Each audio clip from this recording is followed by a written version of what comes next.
After exactly 1 year of release, Stalker 2 will finally be making its way to PS5 on November 20th. And I would like to thank GSC Game World for being cool enough to send me a review code. This review is going to be spoiler free, with only gameplay shown from the very first major location that you're free to explore in the zone called the Lesser Zone, which is where you're going to be exploring in the first opening hours of the game. But before we get into the review, if you haven't heard of Stalker 2, or the Stalker series for that matter, then Stalker is the 15-year, long-awaited continuation of the legendary Stalker trilogy from the early 2000s. The Stalker series takes place in a fictional depiction of the Chernobyl exclusion zone, where there was a second disaster that created dangerous anomalies, expensive artifacts that grant its user extraordinary powers, and eventually creating beasts that were mutated or created in scientific experiments on unfortunate humans and animals alike. The series is most well known for its deep atmosphere and immersion, with its flagship AI system called A-Life, which in a sense gives every NPC and mutant a life of their own. And they do exist outside of the player's vicinity, even doing their own thing in another map or zone that you aren't even spawned into. You can even meet a Stalker in the very beginning of the game in Rookie Village, and then meet him way later in your playthrough again, or possibly just what's left of him. They loot, battle, and carry on their own lives separate from the player, making you feel like you're just a cog in the machine and that you're not the main character, only immersing yourself further into feeling like you're just another Stalker living in the zone. But enough about the classic trilogy. In Stalker 2, you play as Skiff, a veteran from the Ukraine army who is thrown into the zone from a rogue artifact being launched into his apartment, completely destroying his house in the process. With nowhere for Skiff to call home, he decides to take the zone head on and find out exactly why this artifact was launched into his house. Along the way, you'll meet many friends and make even more enemies. You'll also be sidetracked 1,000 different ways, forcing you to travel all over Stalker 2's 64 square kilometer zone. And you're free to explore pretty much every single little crevice the zone has to offer. And you can tell right off the bat that the developers put so much love and passion into the zone. Every single step off the beaten path is always worth the reward, or the beautiful, rich and atmospheric place you get to discover, or if you play the classic trilogy, rediscover. You'll also be faced with many decisions along the way that will sculpt the zone's future, but I'm not going to get into any spoilers here. You'll just have to experience Stalker 2 yourself if you're into immersive, deeply atmospheric, interesting and breathtaking open world survival shooters that you can spend hundreds of hours in. Now let's get back to the fact that this is the Stalker 2 PS5 port review, and I wanted to start off with performance.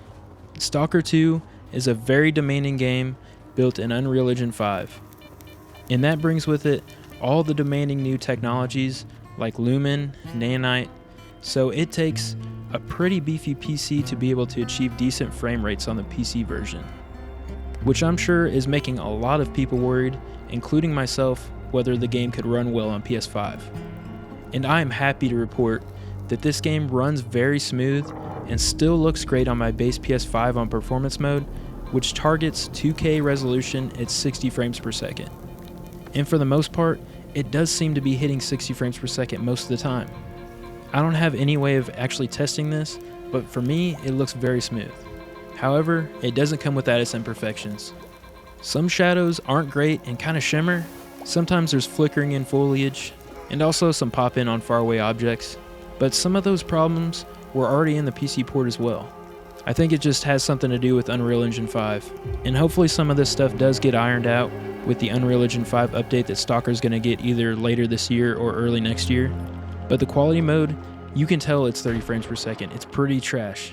I feel like at this point in 2025, our human eyes have evolved to 60 frames per second. So I'll take some minor imperfections over 30 frames per second. So if you get the game on the base PS5, just play in performance. But I was also discussing with my friend Dave, who's testing the PS5 Pro port, which targets 4K at 60 FPS, and he said it runs like a dream. And go check out his channel as well, as he drops a new Stalker news video pretty much every single day. And this wouldn't be a PS5 port without DualSense integrations to make you feel like you've truly entered Skiff's boots. You can feel pretty much every single step that Skiff takes, the rumble of the zone from an emission, the shock of explosions. The list of senses you can feel through haptic feedback goes on and on.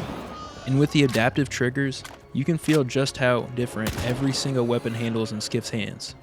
So we can find out exactly why Skiff won't drop that damn Makarov. The DualSense also features motion-controlled aiming when you aim down the sights, so you can move your controller around while aiming to have pinpoint accuracy. I'm not gonna lie, I hated this at first and disabled it, only to re-enable it again whenever I started to miss a lot of shots, and it actually does help aiming.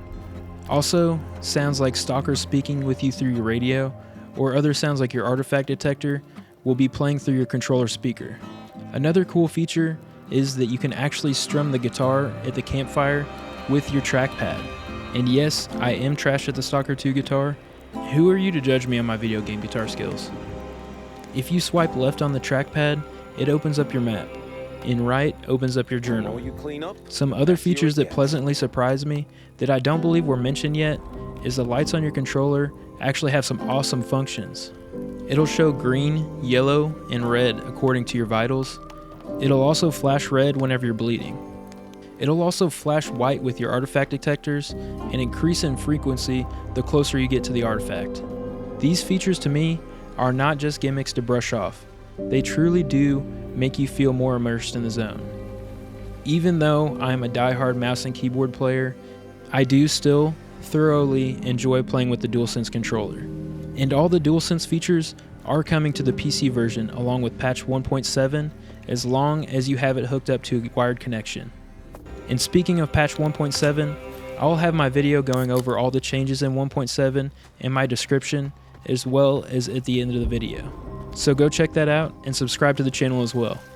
With all that being said, the PS5 port of Stalker 2 did have me worried on how well it would run, but to my surprise, it ran extremely well, even on the base model PS5. I do recommend anyone who hasn't experienced Stalker 2 or someone who wants to start a new playthrough to check it out, because honestly, this port is pretty damn good in my opinion. And I'm sure a lot of you Stalker purists who only play on PC are going to give me shit about that. But I'm just here for all things Stalker, and I'm happy that more people get to experience the zone now.